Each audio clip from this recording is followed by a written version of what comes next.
Душанбе, Таджикистан, 12 января 2011 года.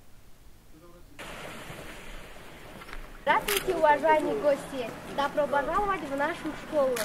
Мы очень рады видеть вас! Спасибо за вашу поддержку!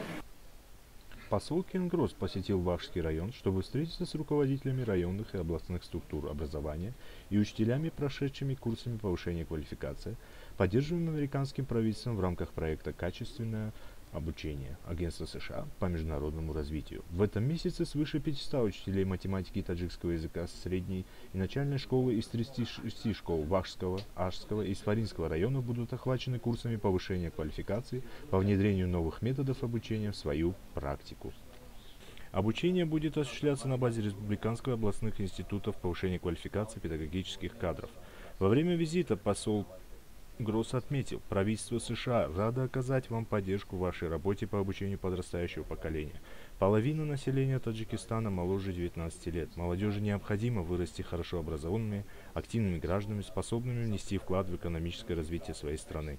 Обучение данной группы учителей началось в августе 2010 года. За этот период были освоены общие педагогические концепции и новые подходы к обучению. USAID QLP оказал поддержку республиканскому и областным институтам повышения квалификации педагогических кадров в реструктуризации педагогического учебного плана и осуществить обучение на его основе. Особенное содержание этих курсов заключается в ориентировании на ученика обучением с использованием альтернативных методов обучения, новых методов оценки, развивающих такие мыслительные навыки более высокого порядка, как решение проблем, анализ и оценка. Ориентированное на ученика обучение является инновационным подходом, при котором ученик является активным участником образовательного процесса. Данный подход исходит из индивидуальных потребностей, способностей и интересов обучаемого и внушает ученику уверенность и стимулирует более активное участие в образовательном процессе.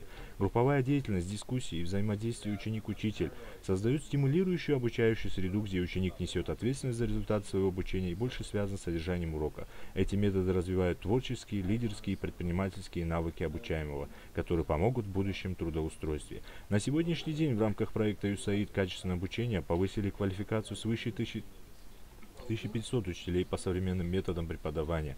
В рамках USAID QLP обучено более 100 директоров школ по новым модулям по педагогике и лидерству и финансовому менеджменту, а также более 50 представителей центральных и областных педагогических учреждений по интерактивным методам обучения.